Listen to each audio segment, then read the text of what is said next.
Hello दोस्तों, नमस्कार। Tricky maths में आप लोग का स्वागत है। दोस्तों, आज हम लोग सीखेंगे विलोपन विधि समीकरण, जिसे आप लोग सामने देख रहे हैं लिखा हुआ है विलोपन विधि समीकरण। ठीक है, सबसे पहले हम लोग जान लेते हैं कि विलोपन विधि क्या होता है। तो विलोपन विधि दोस्तों होता है कि किसी भी समीकरण दिया हुआ उसमें से जो है कोई एक संख्या को गायब करना है, क्या कहलाता है? विलोपन विधि कहा जाता है। ठीक है, तो दोस्तों वीडियो को लास्ट तक देखिएगा। अगर अच्छा लगेगा तो हमारे चैनल को लाइक और सब्सक्राइब जरूर करिएगा, और अगर आप लोग को नहीं समझ में आएगा तो आप लोग कमेंट में जरूर बताइएगा। ठीक है, तो देखिए सबसे पहले हमारे पास एक क्वेश्चन है। ठीक है, क्या है कि 3x + 4y = 1। ठीक है, फिर एक है 2x - 2y = 2। तो ये हमारे पास दो समीकरण है। ठीक है, तो सबसे पहले इसको हम लोग समीकरण बनाते हैं। समीकरण 1 हो गया ये, और ये हो गया हमारा समीकरण 2 हो गया। ठीक है, अब देखिए इसे हम लोग क्या करेंगे कि सबसे पहले जो है इसमें से एक जो है क्या करेंगे, विलोपन, यानी जो बोले बताएं आप लोग को कि विलुप्त करना है हम लोग को। ठीक है, तो इसमें से देखिए 3x है + 4y + 10 है, फिर 2x - 2y = 2 है। तो इसमें से हम लोग विलुप्त करने के लिए क्या करना पड़ेगा कि दोनों में से कोई एक जो है बराबर करना पड़ेगा। तो एक बराबर करने के लिए मान लीजिए यहाँ तो फिर ऐसा गुणा किया जाए कि यहाँ ये जो 6 हो जाए, ये 6 हो जाए, या फिर ये 4 है तो ये 4 भी 4 हो जाए। ठीक है, तो जो चर अचर है उसको ही करना है, इसको आप लोग को नहीं करना है।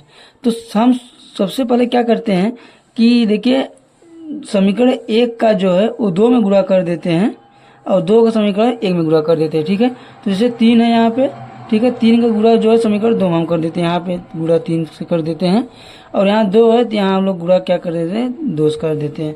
अब क्या हो जाएगा कि 3 का गुणा अगर 2 में करेंगे 6 हो जाएगा, और 3 का गुणा 2 में करेंगे 6 हो जाएगा, दोनों क्या है बराबर हो जाएगा।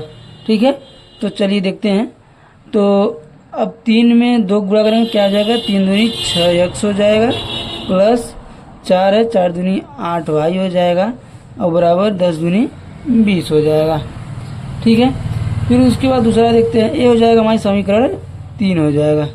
ठीक है, फिर उसके बाद देखिए 2x है, 2x में 3 गुणा करेंगे तो 6x हो जाएगा, माइनस 2 में 3 गुणा करेंगे 3 दूनी 6y हो जाएगा, और 2 में करेंगे 2 दूनी 3 दूनी 2 में 3 करेंगे 3 दूनी 6 हो जाएगा हमारा। ठीक है, ये हो गया हमारा समीकरण 4 हो गया। ठीक है, अब इसमें क्या करेंगे कि समीकरण 3 और समीकरण 4 को क्या करेंगे, घटा देंगे। ठीक है, तो एकदम नियम से लिखेंगे ताकि जो है एग्जाम में भी अगर आप लोग लिखे हैं तो कोई दिक्कत ना हो, नंबर आपको फुल मार्क्स मिले। ठीक है, समीकरण 3 और 4 को घटाने पर, ठीक है, घटाने पर तो क्या हो जाएगा, समीकरण 3 और 4 घटाएंगे तो देखिए 6x + 8y = 20। ठीक है, फिर अगला हो जाएगा 6x - 6y = 6। अब इसको हम लोग घटाएंगे। ठीक है, तो यहाँ घटाएंगे, यहाँ घटाना चिन्ह हो जाएगा। ठीक है, इसमें एक नियम होता है कि जो है नीचे का जो माइनस में अगर प्लस हो जाएगा, प्लस में तो माइनस में हो जाएगा। तो यहाँ देखिए प्लस था तो ये माइनस हो जाएगा, ये माइनस है तो ये प्लस हो जाएगा, और ये प्लस है तो यहाँ ये माइनस हो जाएगा। अब घटाते हैं तो देखिए 6 में 6 घटाएंगे तो कट जाएगा ये, फिर 8 में 6 क्या करना है, प्लस प्लस है जोड़ना, 8 6 14y हो जाएगा, और ये क्या हो जाएगा 20 में 6 जाएगा तो 14 बचेगा। ठीक है, क्या बचा, 14 बचा।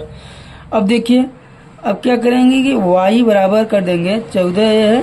ठीक है, अब ये गुणे में इस साइड जाएगा तो भागे में जाएगा, फिर 14 से कट जाएगा तो क्या बचेगा, 1 बचेगा, यानी y का मान कितना होगा, 1 हो गया।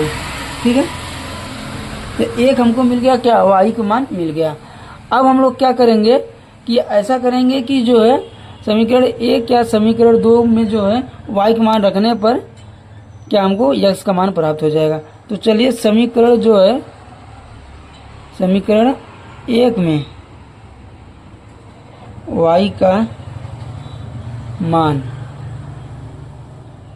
रखने पर, ठीक है, तो समीकरण 1 क्या है, समीकरण 1 है 3x + 4y = 10 है। ठीक है, अब यहाँ पे हम y का मान 1 रख देंगे, y का मान क्या है 1 रख देंगे, तो क्या हो जाएगा 3x प्लस y गुणे 1 हो जाएगा बराबर 10। ठीक है, तो हो जाएगा 3x प्लस 4 बराबर 10। ये हो जाएगा 3x बराबर 10। अब ये प्लस में इधर तो ये जाएगा माइनस हो जाएगा 4 हो जाएगा। तो 3x बराबर 10 में से 4 जाएगा तो 6 बचेगा।